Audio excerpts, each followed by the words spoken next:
Iya, shalom, selamat pagi saudara. Kita berjumpa kembali pagi ini tentunya dalam keadaan yang baik, sehat, dan luar biasa.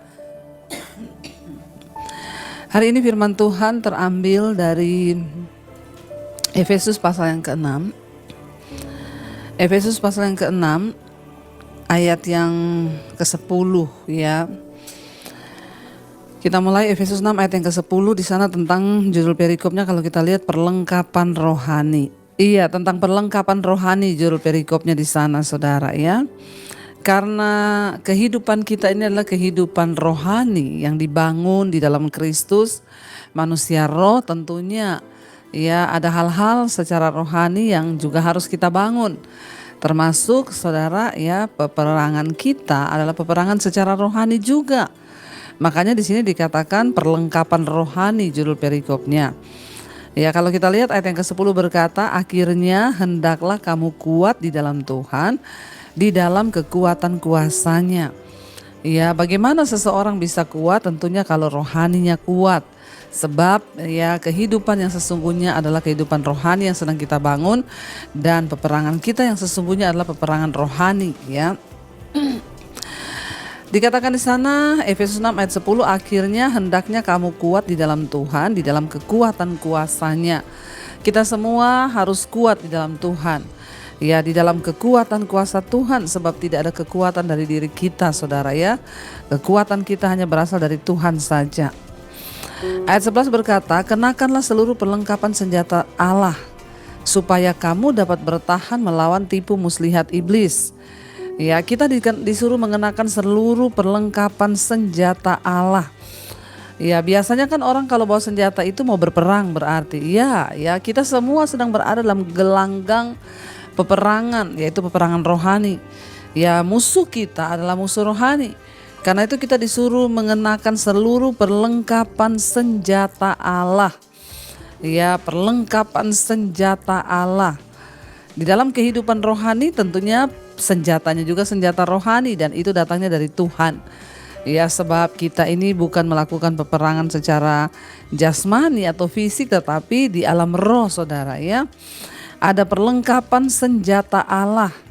Ya, kita diberikan selengkap senjata Allah itu harus kita kenakan.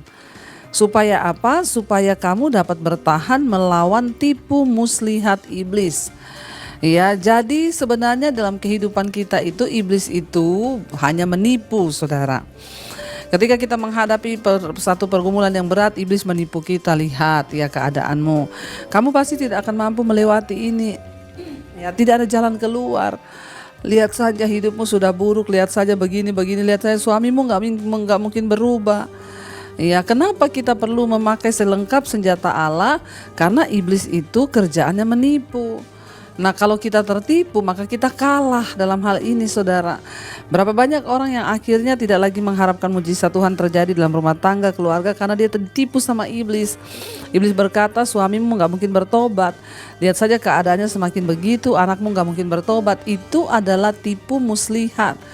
Iblis itu kerjaannya menipu. Nah, kita ini harus memakai seluruh perlengkapan senjata Allah supaya kita dapat bertahan melawan tipu muslihat iblis. Iblis itu bapa dari segala pendusta. Ya, sukanya menipu. Karena itu jangan percaya pada perkataan iblis, masa depanmu gak mungkin berubah, kamu sudah ditakdirkan seperti itu, lihat saja nanti akan terjadi begini, usahamu pasti bangkrut. Itu tipu muslihat iblis. Kalau kita percaya maka itu akan terjadi sungguh-sungguh. Makanya mari kita menyadari bahwa musuh kita itu adalah iblis. Dia hanya menipu kita Bapak Ibu ya. Karena itu kita harus pakai seluruh selengkap senjata Allah. Ayat 12 berkata, karena perjuangan kita bukanlah melawan darah dan daging, tetapi melawan pemerintah-pemerintah, melawan penguasa-penguasa, melawan penghulu-penghulu dunia yang gelap ini, melawan roh-roh jahat di udara.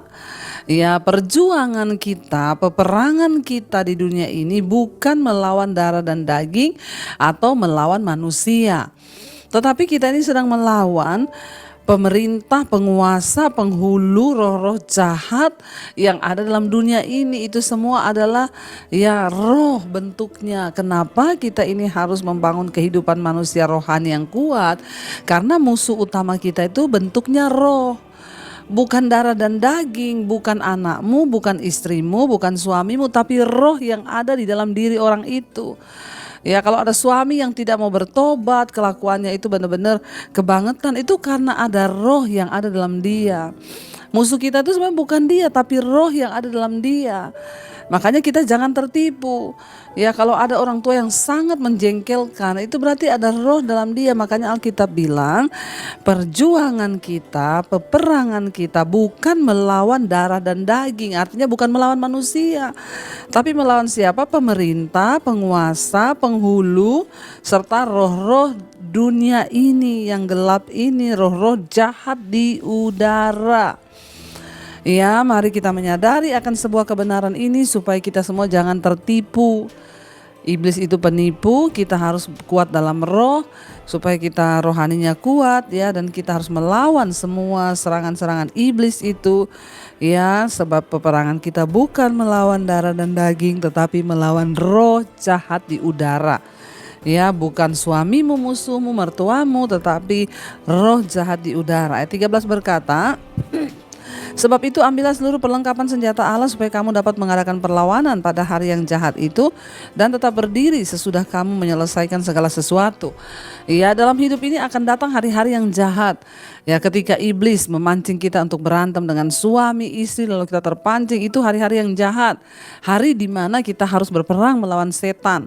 Makanya dikatakan ambil seluruh perlengkapan senjata Allah supaya kamu dapat mengadakan perlawanan pada hari yang jahat itu. Di mana iblis menyerang, itu adalah hari yang jahat bagi semua manusia. Di mana iblis menggoda kita, mungkin hari yang jahat itu kapan? Kita nggak tahu, mungkin besok, mungkin lusa. Hari yang jahat itu di mana iblis mencobai kita, dia ingin membuat kita berantem dengan keluarga, dengan ya orang tua, dengan suami, dengan anak. Itu adalah hari yang jahat di mana iblis menguji kita, di mana iblis mencobai kita supaya kita jatuh, saudara. Makanya dikatakan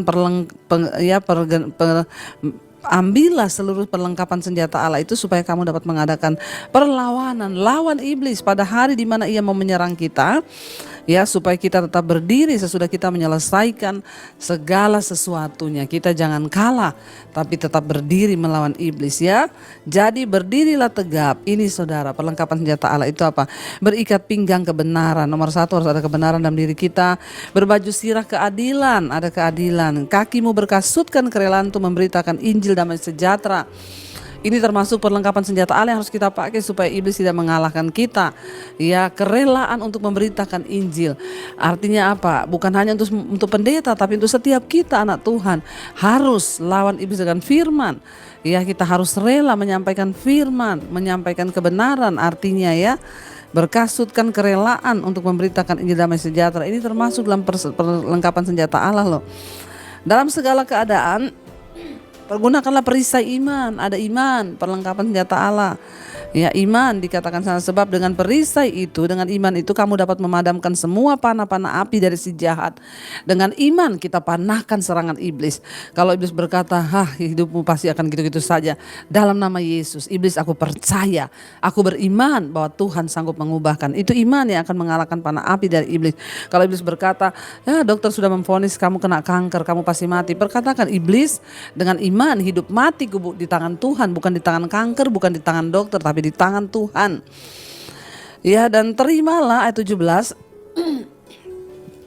ketopang keselamatan dan pedang roh, yaitu firman Allah. Dalam segala doa dan permohonan berdoalah setiap waktu di dalam roh, dan berjaga-jagalah dalam permohonan itu dengan permohonan yang tak putus-putusnya ya bagi segala orang kudus.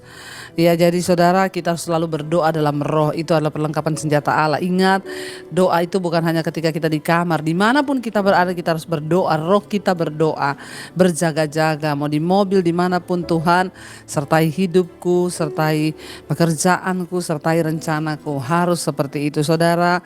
Ya, saya berdoa supaya kita tetap kuat, terutama di hari-hari terakhir ini. Berdirilah teguh, pakai selengkap senjata Allah itu supaya kita kuat berperang. Ingat, musuhmu bukan darah dan daging, tapi roh jahat di udara. Mari kita mau tundukkan kepala, kita berdoa, kita merenungkan firman ini. Kami tahu Tuhan, iblis akan selalu berjalan menipu kami, menyerang kami dengan panah-panah api. Tapi kami juga percaya Tuhan berikan kami kuasa kemenangan. Kami akan tegak kepala kami karena Tuhan beserta kami, karena mulut kami terus memuji nama Tuhan. Terima kasih Bapa, terima kasih Tuhan.